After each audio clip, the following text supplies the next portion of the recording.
Bonjour et bienvenue à notre 6e jour de notre neuvaine pour Noël.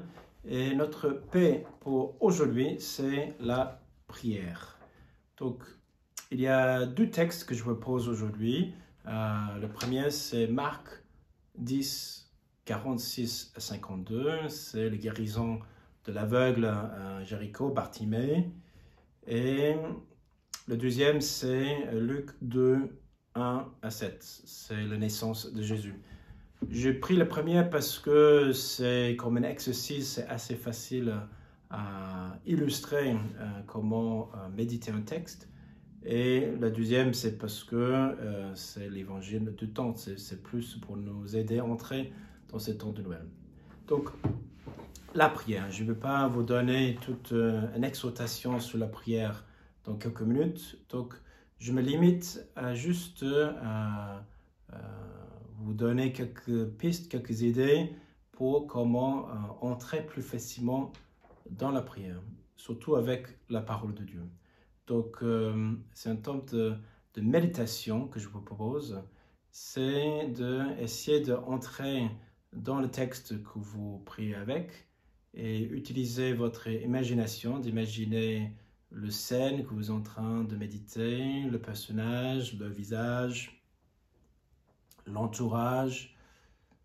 Et en lisant les paroles, essayez de voir l'expression sur le visage des personnes qui sont là, etc. Donc si vous avez une forte imagination, ce serait une méthode de prière qui va être assez simple pour vous. Donc, première chose pour entrer dans un texte, on a besoin du temps. Donc, je suis désolé, mais il n'y a pas de court-circuit, etc. pour arriver à vraiment entrer, méditer et profiter d'un texte de la Bible, autre d'abord pour avoir un peu de temps. Donc, ce temps peut être déployé sur plusieurs jours. Je crois qu'une erreur que souvent les gens font, c'est de changer de texte tous les jours. Je lis l'évangile du jour. Moi, je trouve que c'est une assez mauvaise manière d'essayer d'entrer dans un texte parce que, voilà, on n'est pas de pro et avoir cette capacité chaque jour de changer le texte et vraiment entrer, sauf si vous avez beaucoup de temps, voilà, pourquoi pas. Mais si votre temps est limité, si vous avez juste 10 minutes, ben, c'est 10 minutes pour un texte qui est quand même souvent assez riche, c'est frustrant parce que on n'arrive pas à entrer tout de suite, après le temps passe et bon, ben tant pis, je reste un peu sur la superficie et j'ai pas le sentiment d'avoir bien profité. Mais c'est normal. On ne peut pas imaginer d'entrer tout de suite. De temps en temps, ça arrive, mais de façon générale, il faut que je prenne plusieurs jours. Donc, c'est pour ça que je vous invite, au lieu d'utiliser votre Magnificat, parole, prière, ou prions dans l'église, et changer tous les jours. Si vous voulez vraiment avancer dans votre prière, dans votre méditation en tout cas, c'est de prendre votre Bible, prendre un texte qui semble plus facile à méditer, mettez votre marque-page et revenir jour après jour sur le même texte. Ça pourrait durer 2, 3, 4, 5 jours. Peu importe le temps que tu trouves de nouveau des choses à voir. Et c'est intéressant que si on revient sur le même texte le lendemain, souvent on a l'impression qu'il y a plein de choses que je n'ai pas vues la veille. C'est normal parce que c'est une parole qui est vivante, qui change. Et aussi, nous, on ne peut pas tout avaler au même temps. Donc le Seigneur nous donne le petit indice, les lumières, et ça suffit pour la journée. Et le lendemain, je retourne et je retrouve ma place assez facilement parce que j'ai déjà entré dans le texte de la veille. Et là, je relis, et voilà un autre texte, une autre parole, une autre phrase, un autre épisode, ou peut-être la même chose que je veux le veille, mais maintenant, je commence à l'approfondir, je vois un autre élément que je n'ai pas vu hier, et comme ça ouvre un dialogue plus facilement. Donc, on a du temps. Si vous avez des distractions, Alors, ça arrive à tout le monde aussi, donc il y a plusieurs façons de faire. Si vous êtes préoccupé par le temps, alors vous pouvez toujours mettre votre téléphone, minuteur, et dire j'ai 10 minutes, et je sais qu'il va sonner. Je n'ai pas besoin de regarder constamment ma montre, voilà, de voir si, combien de temps il me reste. Deuxième, c'est de faire comme Sainte Thérèse. Sainte Thérèse de l'Enfant Jésus, elle était très souvent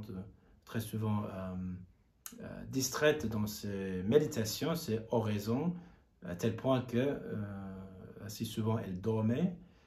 Mais chaque fois qu'il se réveillait pendant sa méditation, au lieu de dire ah zut, encore une fois, j'étais distraite, peut-être je suis parfait pour le vie religieuse, etc. Au contraire, il disait Jésus, je dormais, mais tu m'as réveillé. Maintenant, je suis tout à toi. Alors, et là, je trouve ça génial. Au lieu de rester, maintenant que je suis réveillé et le Seigneur là, il m'attend, et de penser, de parler de tous mes défauts, de lamenter tout ça, le Seigneur et moi, je suis là. Il est compris, il ne faut pas rester là-dessus, mais maintenant, donner toute son attention. Donc, le premier texte que je donnais de Bartimée, c'est assez facile parce que ça aide à visuellement voir tout le personnage, le foule qui dit « Pauvre Bartimée de cette terre », et lui écrit le plus fort. Jésus demande de l'appeler pour qu'il vienne. Il se lève, il court vers eux. Il y a plein de choses dedans qui nous aident. Donc, juste pour vous lancer dedans, posez des questions.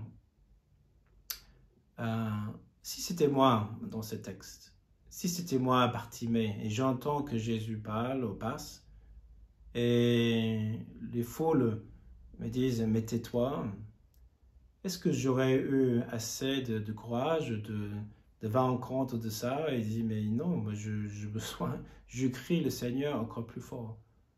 Combien je suis sensible à ce qu'ils pensent les autres. Comment j'essaie de me conformer à ce que je pense que les autres veulent que je sois. Et au mépris, au prix de prononcer ma foi. Ça, c'est une première chose qui peut être une piste de réflexion. Après, poser la question à Jésus, pourquoi tu ne t'es pas arrêté tout de suite? Tu as entendu le gars crier, et plusieurs reprises. Pourquoi tu ne t'aurais pas arrêté au premier instant? Parce qu'il dit dans le texte, appelle-le, ça veut dire qu'il n'est pas à côté. Donc c'est là aussi la méditation nous aide à contempler Jésus qui entend, qui n'est pas écrit dans le texte, mais la méditation nous donne accès à ça. Il entend, mais il fait semblant de ne pas entendre. Jésus, ça veut dire que tu l'ignores, tu n'as pas envie, mais non, je sais que tu es bon, tu veux le guérir. Et tu laisses ce monsieur la place pour crier plusieurs fois, de refaire cette décision. Non, je veux que le Christ m'entende, il faut qu'il s'arrête. Ça augmente sa foi. Dis combien de fois, Seigneur, je t'écris, ou je t'appelle, et je demande, j'ai l'impression qu'il n'entend pas. Mais je sais que tu veux que je crie encore plus fort. Pas parce que tu es sourd, parce que tu es un peu méchant avec moi. Non, parce que tu sais qu'en faisant cela, je suis capable d'un acte de foi encore plus grand. Et donc, quand je passe par ces périodes, je dis, ok Seigneur, j'ai compris. Et le fait que maintenant, il demande les foules, allez chercher le gars qu'avant, il voulait qu'il se fait taire, c'est quelque part, il dit, maintenant, voilà, c'est vous qui allez le faire. Comment le Seigneur aussi, il est toujours attentif aussi de faire ces petits reproches, mais qui sont gentils, de remédier les situations, que nos erreurs, que nous avons dû faire. Le Seigneur est là avec beaucoup de tact. Voilà, va chercher l'autre. Est-ce que je suis attentif d'aller chercher les autres, les amener vers Jésus? Il y a plein de choses dans ces textes qu'on peut voir.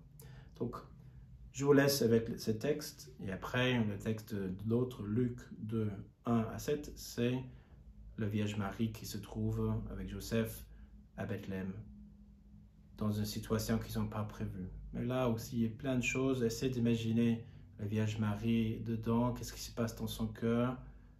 Un peu d'inquiétude, il y a beaucoup de choses qui ne sont pas prévues. Joseph, le pauvre, il essaie de faire le mieux possible. Comment ils vivent dans leur vie intérieure. Comment ils gardent cette paix, cette sérénité, cette tendresse, cette foi. Et c'est là qu'on peut apprendre et essayer d'imiter, d'apprendre de ces saints, de prendre ces modèles afin qu'on puisse incorporer dans notre vie des choses similaires. Voilà, donc je vous laisse avec ces deux textes et demain, on se retrouve pour notre 7e jour. Un autre paix vous attend. Bonne journée.